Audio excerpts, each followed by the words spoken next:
Bismillahirrahmanirrahim. Assalamualaikum warahmatullahi wabarakatuh. Hamdan wa syukronillah, salatan wa salaman ala rasulillah wa ba'du. Baik anak-anak sekalian, apa kabarnya hari ini? Alhamdulillah, baik semua ya. Udah pada makan belum? Udah, ada yang belum nih? Oh, nanti ya sudah pelajaran kita makan bareng insyaallah, tapi duitnya masing-masing. Oke? Bapak pengen nanya, hari ini ada yang nggak hadir nggak kira-kira hari ini? Oh ada semua ya, alhamdulillah. Baik, ada yang tahu nggak ya kira-kira kita belajar apa hari ini? Baik, kelihatan sih. Baik, yang akan kita pelajari hari ini adalah perang salib dalam pandangan Islam. Kira-kira ada yang tahu nggak apa itu perang? Ya kamu apa ya? Betul sekali, bagus. Terus bapak nanya lagi nih, ada yang tahu nggak apa itu perang salib? Kamu tahu? Oke, coba jelasin dikit. Baik, lumayan ya, udah bagus. Di sini bapak akan jelaskan sedikit tentang perang salib. Baik, kita mulai. Pengertian tentang perang salib. Perang salib sendiri adalah serangkaian konflik antara Eropa Kristen dan juga Islam. Tujuan utamanya sendiri adalah penjajahan wilayah Islam, terutama Syam dan Yerusalem. Berlangsung dari abad ke-11 hingga abad ke-13 Masehi. Lebih tepatnya itu perang salib itu terjadi karena beberapa faktor ya. Tapi pasti perang salib itu adalah perang antara umat Kristen Eropa dan juga umat Islam pada masa Ayyubiyah, atau kalau kita kenal orang paling terkenal di Ayyubiyah itu Salahuddin Al-Ayyubi. Nah, perang ini sendiri itu lumayan lama terjadinya. Dan perang ini kalau kita mau lihat dari pandangan kedua agama ya, dari Islam maupun dari Kristen, dari Kristen sendiri ini menganggap perang suci karena untuk membebaskan satu wilayah tanah suci yaitu Yerusalem. Kalau bagi umat Islam ini adalah perang untuk membebaskan dari penjajahan mereka. Karena mereka setiap berhasil menaklukki daerah selalu membabi buta menghabisi warganya. Baik, kita lanjut ya. Nah, latar belakang terjadinya perang salib. Perang salib ini sendiri bukan perang yang tiba-tiba ada, bukan? Yang tiba-tiba gak ada angin, gak ada hujan, perang, enggak. Perang salib itu ada penyebabnya. Dan penyebabnya sendiri pertama ada kepentingan religius. Anda tahu nggak apa itu kepentingan religius? Ya kamu, Rani, ayo coba jelasin. Oke, betul. Kepentingan religius sendiri adalah kepentingan keagamaan tentang, saya bilang tuh berkaitan dengan ajaran agama gitu. Dan kalau kita mau tahu, perang salib sendiri tujuan pertamanya adalah Yerusalem. Dan saat ini kita kenal nih yang sering jadi permasalahan gitu, perebutan antara orang Israel dan Palestina, yang walaupun dibantu oleh itu untuk biar Israel yang dapatkan. Sebenarnya pada itu Yerusalem sendiri itu ada tempat suci bagi tiga agama. Kalau kita mau mengenal lebih dalam itu tiga agama yang berasal dari Allah Subhanahu Wa Taala sebenarnya. Dan kalau kita mau lihat nabi-nabi yang diutus itu ada keturunannya Nabi Ibrahim alaihissalam. Nah, agama apa aja itu? Pertama agama Islam, Kristen dan juga Yahudi. Kemudian kalau di Islam itu ada tempat Isra Mi'rajnya Nabi Muhammad SAW. Kalau bagi Kristen ada tempat penyalibannya Tuhan mereka yaitu Yesus itu. Kalau kita Nabi Isa AS ya kita percaya. Nah, kemudian ada lagi kepentingan politik dan juga ekonomi, yaitu ancaman Seljuk Turki ke Bizantium, kesempatan bagi Eropa untuk memperluas wilayahnya, dan janji harta rampasan menarik bangsawan. Maksudnya apa? Yang pertama, ancaman Seljuk Turki ke Bizantium. Pada masa itu kan Turki lagi kuat-kuatnya nih, apalagi pada masa Salahuddin Al-Ayyubi. Nah, pada masa mereka, Turki itu kuat dan itu menjadi ancaman ke Bizantium. Yang saat itu Bizantium belum, kalau kita kenalkan Bizantium itu kekaisaran atau kesultanannya yang kita kenal itu Penakluk Konstantinopel nih, itu Muhammad Al-Fatih. Nah, tapi pada masa itu Bizantium masih belum Muslim, masih dikuasai oleh Kristen sebelum Islam masuk nih. Nah, mereka tuh buat ancaman ke Bizantium ini. yang mana bisa menyebabkan keruntuhan. Nah, itu kepentingan politiknya. Kemudian ada kesempatan bagi orang-orang Eropa. Karena pada masa abad pertengahan, orang-orang Eropa itu terkenal orang-orang yang haus akan harta, haus akan kekuasaan, wilayah, dan lain-lain. Yang mana mereka itu tuh bisa dibilang tuh lebih peduli dirinya sendiri dan anggotanya dibanding masyarakat. Tapi masyarakatnya dihasut untuk kepentingan agama tadi. Tapi mereka untuk ngambil wilayah supaya Eropa lebih luas. Itu nanti kita melihat ada peninggalan-peninggalan Islam di Eropa yang udah mulai hilang, walaupun masih ada buktinya ya saat ini. Kemudian ada janji harta rampasan, sama seperti tadi, yaitu dijanjiin atau memperluas wilayah tadi. Janji harta rampasan ini banyak ya, bukan harta rampasan itu sekedar pedang, panah, ini bukan, banyak. Itu bisa budak, bisa juga rumah, bisa juga kekuasaan, itu harta rampasan juga sebenarnya. Cuman ini orang mengenal lebih umumnya itu adalah berkaitan dengan wilayah dan juga harta emas gitu, perak dan lain-lain. Kemudian ada seruan Paus Urbanus. Coba Bapak mau nanya, di sini ada yang tahu nggak Paus itu apa?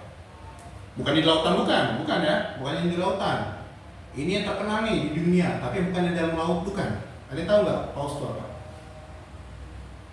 Ada yang tahu? Oke, Bapak jelasin dikit. Paus itu sendiri adalah pemimpin seorang Katolik atau pemimpin orang-orang Katolik nih. Jadi semua umat Katolik di dunia, terutama Katolik Roma, itu pemimpinnya Paus yang tinggal di Vatikan saat ini. Kemarin meninggal nih, udah Paus yang lama mereka kan, Paus Franciscus kalau nggak salah namanya. Itu udah meninggal. Nah, sekarang lagi ganti yang baru. Tapi pada masa itu ada seruan dari Paus Urbanus II, yang mana untuk membebaskan tanah suci tadi yang kayak Yerusalem tadi dan membantu Bizantium.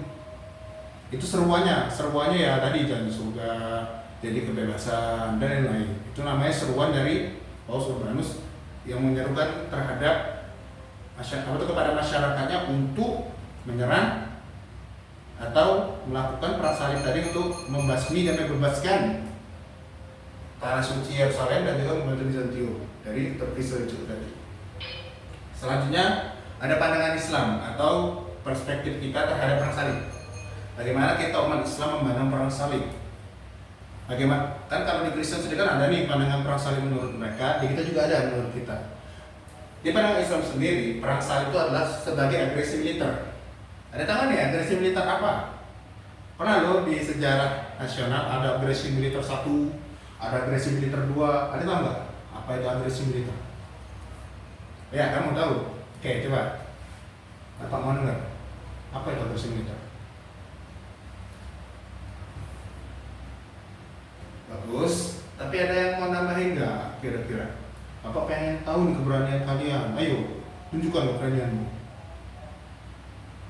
Oh, nggak ada yang tahu ya? Benar-benar nggak tahu nih? Bukan karena takut, bukan? Oke. Agresi militer sendiri adalah serangan militer atau pengiriman militer kepada suatu daerah. Kalau kita kenal di Indonesia ini ada namanya agresi militer 1, yang mana pasukan Belanda mengirim militernya untuk kembali menyerang Indonesia atau menduduki Indonesia kembali. Nah, begitu juga di sini.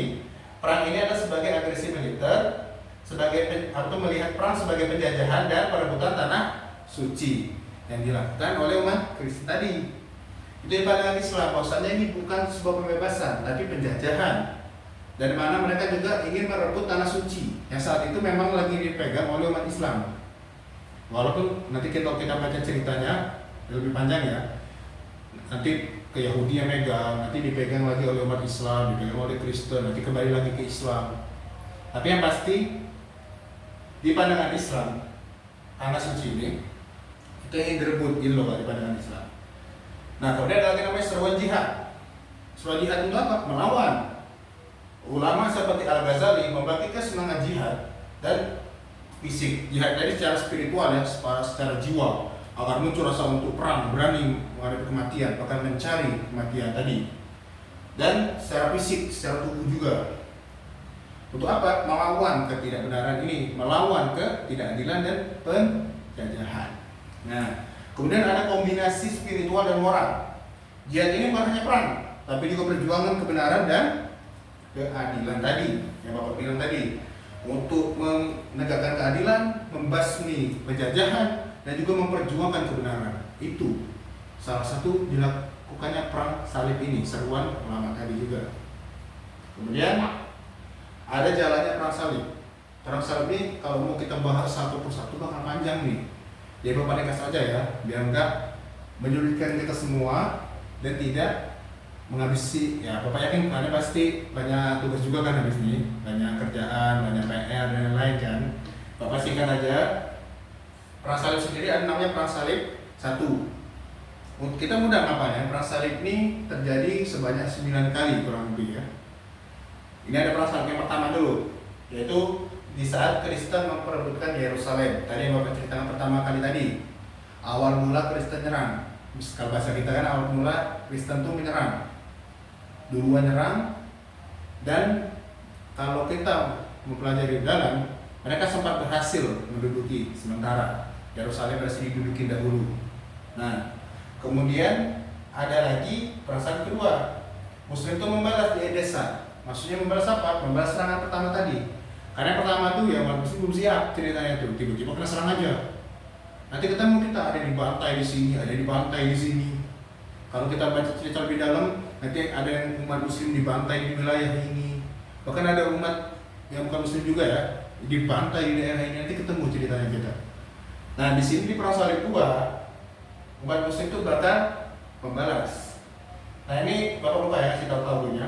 Perang salib pertama itu tahun 1096 hingga 1099. Kemudian ada perang salib kedua tadi 1147 hingga 1149. Itu perang salib kedua. Kemudian ada perang salib ketiga. Di perang salib ketiga ini terkenal cerita yang legendaris sebenarnya kalau kalian pernah ngebaca nih. Yaitu cerita Salahuddin dari Richard. Raja Richard kalau kita nyebutnya. Nah, itu ceritanya sangat fenomenal. Tapi Bapak mempersingkat agar tidak lama ya. Kemudian ada perang salib keempat, yaitu penyerangan Konstantinopel, Mesir, dan Tunisia sampai akhir perangnya. Ini dilakukan oleh umat Kristen tadi. Dia menyerang ke Mesir, menyerang ke Tunisia dan Konstantinopel.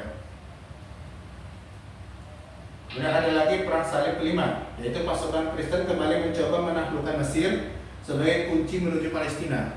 Karena pada masa itu, kalau mau cepat ke Palestina memang lewat Mesir. Kalau Mesir sudah ditaklukin, jalannya mudah. Itu dilihat pada saat itu. Karena kalau lewat Arab nggak mungkin. Kalau mau lewat Eropa susah. Jadi mereka mengusahakan ngambil Mesir. Kalau Mesir sudah diambil, maka ke Palestina mudah. Karena langsung berbatasan Mesir dengan Palestina ini. Kemudian perang salib ke-6. Perang salib ke-6 itu tidak perang, cuma diplomasi. Kalian nggak tahu diplomasi itu adalah obrolan gitu. Dua pihak ini ketemu, ngobrol satu sama lain, membahas gitu loh. Apa tuh? Bukan berdamai sih, lebih tepatnya itu bisa ngomong antara pemimpin ini dengan pemimpin ini. Nah pada masa itu di perang salib ke-6 kedua pemimpin ini bisa saling mengobrol hingga tidak terjadi perang, hanya diplomasi antara kedua belah pihak. Kemudian ada perang salib ke-7. Perang ini bertujuan merebut Mesir, namun pasukan salib kalah di Mansura. Kemudian ada perang salib ke-8, masih dipimpin oleh Raja Louis ke-9. Ekspedisi ini menyasar ke Tunisia. Tujuannya ke Tunisia nih. Sayangnya wabah penyakit melanda dan menyebabkan kematian Raja Louis ke-9 ini. Perang ini berakhir tanpa hasil karena waktu itu mau nahlukin wilayah Tunisia nih. Tapi di perjalanan tiba-tiba ada wabah. Namanya wabah kita pernah tahu kan? Kena wabah dan rajanya kena. Rajanya meninggal atau mati di saat kejadian tadi, saat wabah tadi. Jadi perang ini ya berakhir, nggak ada hasil apa-apa. Ya, karena pemimpinnya udah nggak ada duluan. Kemudian ada perang salib ke-9, yaitu Pangeran Edward dari Inggris memimpin ekspedisi kecil ke Palestina. Namun ekspedisi ini tidak berhasil mempertahankan benteng terakhir di timur, kota Akko. Kalau kita namanya Aceh ya, jatuh di tangan Sultan Baybars dari dinasti Mamluk pada tahun 1291, menandai berakhirnya perang salib di Timur Tengah. Nah pada masa ini perang salib sudah berakhir dan bisa dibilang perang salib itu udah selesai lah, karena ya lama perang salib ini udah ratusan tahun juga, akhirnya berakhir di Timur Tengah tadi. Kita pastikan di Timur Tengah aja nih, Di Timur Tengah sudah berakhir perang salibnya di perang salib ke-9 ini. Jadi perang salib ini sangat panjang alurnya sebenarnya. Tapi Bapak ceritanya singkat aja. Karena kalau kita mau jelasin semua bakal lama. Satu perang salibnya aja kalau kita mau bahas penyebab kejadiannya, penyebab ininya, jalan perangnya gimana, siapa tokoh yang terkenal dari kedua belah pihak, siapa yang menang, siapa yang ini, bakal panjang. Karena semuanya di sudut pandang. Di pandangan Kristen begini, di pandangan Islam begini. Tapi kita bahas pandangan Islam saja. Baik. Selanjutnya itu ada tokoh penting dalam perang ini, terutama tokoh Islam ya.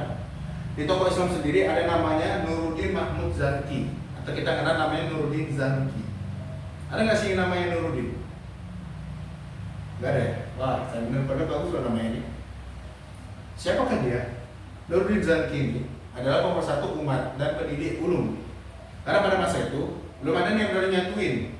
Salah satu orang yang berani menyatuinnya adalah Nuruddin Zanki, yang berani menyatuin umat Islam untuk menyeru pada perang, untuk berani melawan musuh. Jangan hanya pasrah, udah kita santai aja, mati juga nanti, bukan kayak gitu, bukan. Dia melawan. Kenapa? Kalau mati karena melawan dan kebenaran kita, dia melawan perang ini, itu lebih baik dibandingkan mati pasrah, gitu. Selanjutnya ada namanya Salahuddin Al-Ayyubi ya. Pasti kita tahu nih, pernah dengar namanya, minimal Salahuddin. Apalagi kalian udah kelas 12 nih, madrasah aliyah pula kan. Nah, mungkin kalian nggak tahu siapa itu Salahuddin Al-Ayyubi.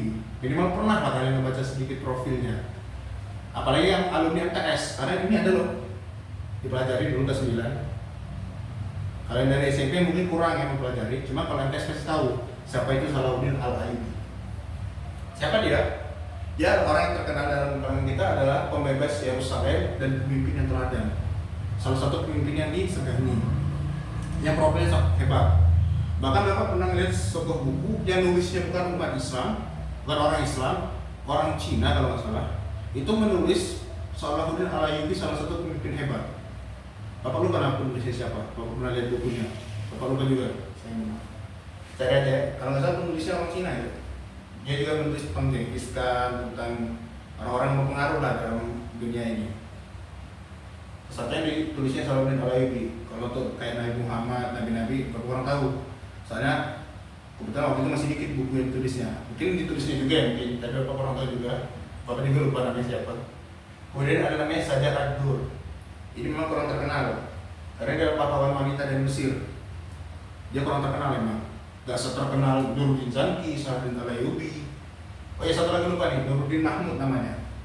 Ya, ini penerusnya Nuruddin Zanki ini dalam perjuangan. Bisa dibilang tuh, bahkan ada yang ngatain dia muridnya. Apa tuh, orang yang bisa dibilang tuh mengikuti ajarannya lah, bukan dalam ajarannya, bukan. Maksudnya tuh mengikuti teladannya, keberaniannya, belajar dengan dia langsung, itu maksudnya. Jangan pikiran enggak ya. Oke. Selanjutnya, setelah kita mengetahui tokoh-tokoh tadi, ada dampak perang salib. Dampaknya ini ada negatif dan positif. Dampak negatifnya kerusakan kota-kota Islam. Yang namanya perang nggak mungkin nggak merusak wilayah, nggak mungkin. Perang itu pasti minimal merusak rumah lah, minimal atau lahan lah. Kayak perang nggak merusak itu nggak mungkin lah, kecuali perang pemikiran ya. Dan bisa merusak juga sih. Nah, itu merusak kota-kota Islam tadi. Banyak kota-kota Islam merusak, salah satunya yang ada di sekitar daerah Yerusalem sempat kena, daerah Mesir juga kena sedikit sebagian, dan beberapa daerah yang mengalami perang. Kemudian ada keretakan antara mazhab Muslim, karena pada masa itu ya pertentangan nih, ada yang anggap nggak usah kita perang, karena kalau perang malah kita bikin kerusakan lagi, bikin rusak. Ada yang kita lawan karena ini jihad, kita harus menegakkan kebenaran, menegakkan keadilan, menegakkan ajaran Islam. Dari keretakan ini, cuman ya tadi keretakan ini bisa disamping oleh orang yang terkenal tadi, yaitu Nuruddin Zanki. Nah, kemudian positifnya yaitu mendorong persatuan umat Islam. Persatuan umat Islam ini jadi kuat karena adanya perang ini. Umat Islam itu mau bersatu. Kenapa? Kalau kita beda keyakinan tapi nggak mau bersatu, itu lebih buruk. Atau lebih mudah gini lah, bukan beda keyakinan sih. Kalau kita keyakinannya sama, pemikirannya sama, tapi nggak mau nyatu, itu lebih buruk dibanding beda pemikiran tapi nyatu. Kenapa? Kalau orang yang beda pemikiran tapi dia bersatu, dia bakal membuat suatu sekutu yang kuat atau suatu Kalau bisa dibilang tuh kayak pasukan atau golongan yang kuat. Tapi kalau orang tadi pemikirannya sama semua nih, tapi dia nggak mau bersatu, udah dihancurin itu pemikirannya. Masukin aja pemikiran nggak betul, semuanya ikut. Nah, positifnya dalam perang ini umat Islam menyatu. Kemudian terjadi kemajuan di ilmu dan militer, terutama militer nih di Islam. Karena di perang ini aja bukan hanya tentang perang bunuh-bunuhan aja, bukan. Tapi umat Islam melihat militer Eropa gimana, yang orang Eropa tadi Kristen Eropa melihat militer Islam gimana. Gitu juga dengan ilmu, saling lihat, saling mempelajari, saling adaptasi hingga berkembanglah. Baik itu yang di Arab Saudi Timur Tengah, ya Timur Tengah ini bukan Arab Saudi aja ya, Mesir, Turki dan yang lain. Begitupun yang di Eropa berkembang, karena perang ini juga secara tidak langsung menunjukkan ilmu antara kedua wilayah ini dan strategi perang mereka, militernya, hingga keduanya ini saling termotivasi. Kalau bahasa sekarang tuh ke-influence lah. Kemudian tumbuhnya semangat jihad luas bagi umat Islam terutama. Hikmah dari perang salib. Hikmah terjadinya perang salib ini adalah persatuan umat, tadi Bapak bilang. Kemudian makna jihad sesungguhnya bisa dipahami di sini. Kemudian pemimpin yang ideal. Karena jika tidak ada pemimpin yang bagus, ideal, cocok, maka perang ini bisa saja kita kebantai terus-terusan, kalah terus-terusan. Ternyata dengan adanya pemimpin hebat, salah satunya Salahuddin Al-Ayyubi, kita tidak sering kebantai bahkan menang. Bisa membebaskan kembali, bisa mundur bahkan.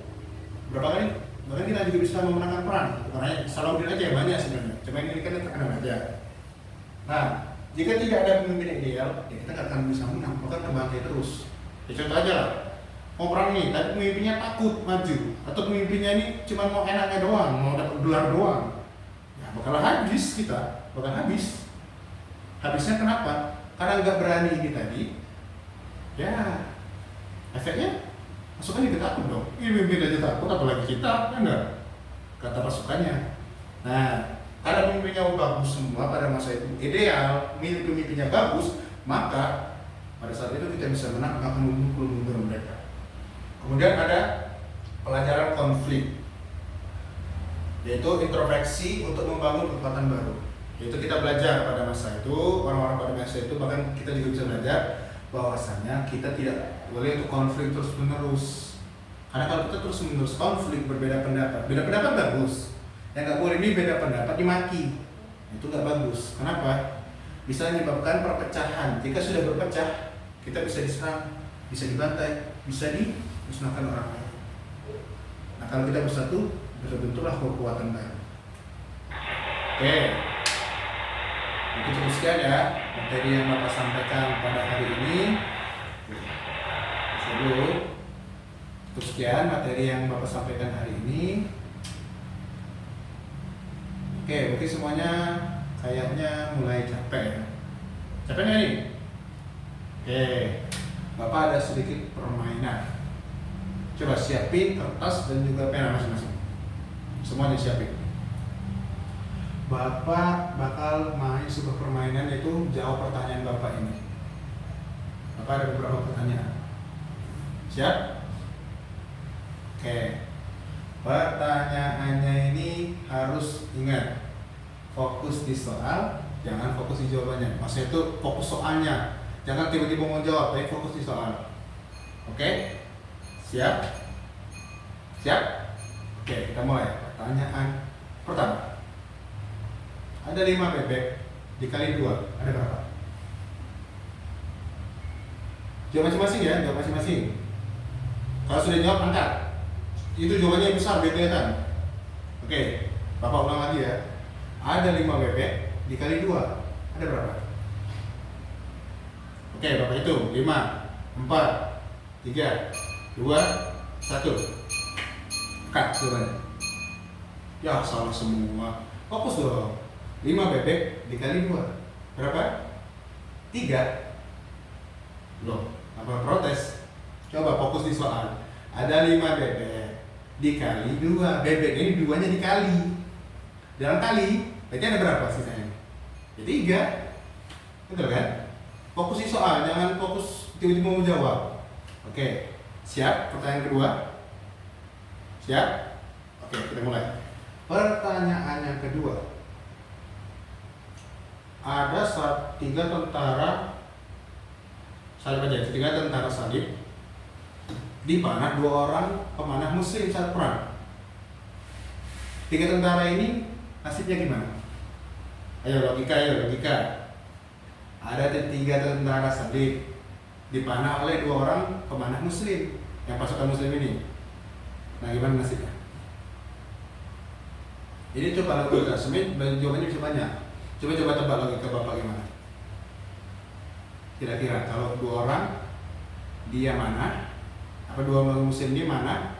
Tiga orang tentara salib ini. Nasib tiga orang itu gimana? Oke, siap? Coba angkat.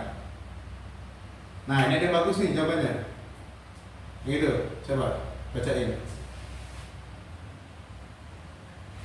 Oke, sebenarnya udah lumayan bagus ya. Tapi kalau jawaban Bapak pribadi nih, dua selamat, satu meninggal. Kenapa? Yang satu kepanah, dua temannya bawa yang kepanah ini jadi tameng.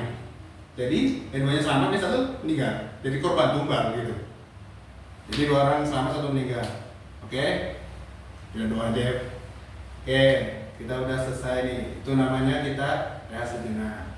Satu di luar materi, satu berkaitan materi. Supaya Bapak tahu nih, kira-kira kalian nih yang udah besar, yang katanya udah kelas 12 nih, bisa nggak analogikannya main? Soalnya kalau kalian apalagi sering buka sosmed nih, di Instagram, di Facebook, itu sering nih muncul pertanyaan-pertanyaan aneh. Kayak bebek 1, 3, ayam 1, 5, bebek sama sapi apa gitu. Karena suka membingungin tuh, kadang muncul di FYP kita, ada TikTok, Instagram. Kalau Bapak sering ketemu di Instagram, tapi kita buat agak lebih mudah aja, itu sangat senang. Baik, Bapak ingin tahu sejauh mana pemahaman kalian. Di sini Bapak ada sebuah toples ya, toples saban lah. Di sini berisi pertanyaan dan juga challenge. Oke. Sini ada yang berani nggak mau ngambil tuh? Kalau nggak berani Bapak tunjuk nih. Ada? Oke, coba. Nggak berani nggak jadi? Ya udah, kalau nggak jadi, Bapak tunjuk aja. Hari ini hari Senin ya. Kalau urutan hari keberapa? Ada 1, ada 2 nih. Kita masuk 2 aja ya. Hari kedua. 3 kali 5 berapa? 10. Yaudah. Absen 10 yang merasa. Coba maju. Yang merasa absen 10. Bosan juga nggak usah. Coba. Gak mungkin gak ingat. Udah hampir 1 semester ya. Mungkin gak hafal absennya. Apalagi kalau absen dari kelas 10 gak berubah. Gak mungkin gak ingat. Oke, maju. Nih, ini ada kertas, ada pertanyaan. Saya kalian bisa. Ini ambil aja. Udah? Oke, coba baca. Ketemu challenge ternyata. Apa challenge-nya? Coba lagi. Oke. Coba lagi, ngambil lagi ya. Nih, ambil lagi. Udah. Coba baca ya. Apa? Baca yang kuat. Oh, ternyata. Oh, maaf ya nak. Yuk mundur. Oke, kita main lagi nih pertanyaannya nih. Kita mengulang lagi ya, karena ini udah besok, kasihan nih. Bapak ada sedikit hadiah juga sih, kita bisa jawab. Coba. Bapak sekarang mau tahu keberanian, yang berani ayo maju.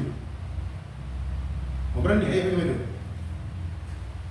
Oke, nih coba diambil. Oke, selesai. Oke, tentang perang salib ada berapa fase perang salib tadi? Ingat nggak? Betul, ayo tangan. Oke, ini Bapak ada sedikit hadiah nih. Diterima ya? Terima. Beda, beda. Oke. Bapak di sini satu lagi aja ya. Tadi udah 2 orang, satu lagi. Ayo. Ini. Oke. Jadi udah berani tiba-tiba maju sendiri. Bapaknya kan dia belum Bapak tunjuk udah maju nih. Udah, baik. Coba bacain. Apa? Jujur, apakah kamu pernah baca buku tentang perang salib? Pernah nggak?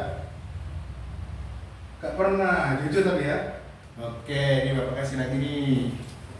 Nih, silakan ambil. Oke. Yuk, tepuk tangan yuk, tepuk tangan kawannya yuk. Yuk. Oke. Bapak rasa cukup dulu ya untuk hari ini. Bapak mohon maaf bila Bapak banyak kekurangan. Karena Bapak cuma manusia biasa, bukan orang hebat, bukan orang yang dosanya pasti diampuni, bukan. Bapak hanya manusia biasa. Bapak mohon maaf ya kalau ada kekurangan.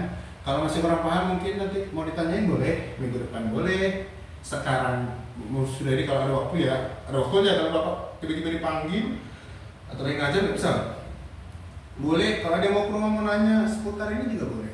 Silakan. Yang Bapak tahu bahkan Bapak jawab. Yang nggak tahu, ya insya Allah Bapak tahu insya Allah ya. Oke. Bapak mohon maaf bila banyak kekurangan. Bapak juga mohon ampun kepada Allah atas kekurangan Bapak. Kita akhiri pembelajaran pada hari ini dengan sama-sama kita beristighfar. Astagfirullahaladzim, astagfirullahaladzim. Dan bukan nggak tadi ya? Bukan? Oh yaudah. Oke. Mungkin cukup sekian ya dari Bapak. Bapak mohon maaf. Pada Allah juga Bapak mohon ampun. Wabillahi taufiq wal hidayah. Assalamualaikum warahmatullahi wabarakatuh. Oke, terima kasih semuanya.